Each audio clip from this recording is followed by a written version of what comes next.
In the previous chapter, we did some calculations by using group table in chart type. However, you might encounter some problems.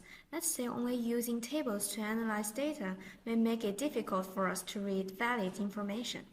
Therefore, it is necessary to master some data visualization skills.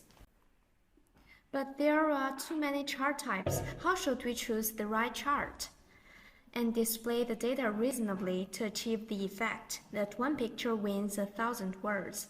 Let's look at this picture.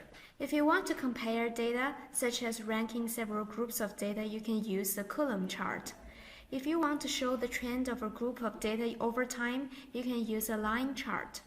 If you want to see the composition of several groups of data in all data, for example, how many boys and girls account for in the class, you can use the pie chart.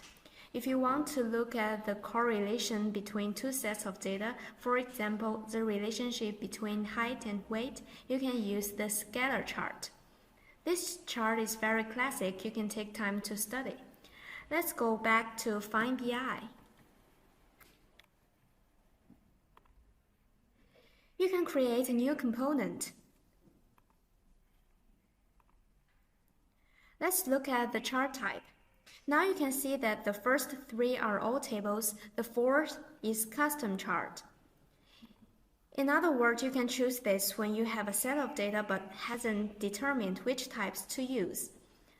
After that, you can change it at any time in the graphic properties. Others are preset charts. That is, when you have figured out what graphics to show, you can make the chart directly.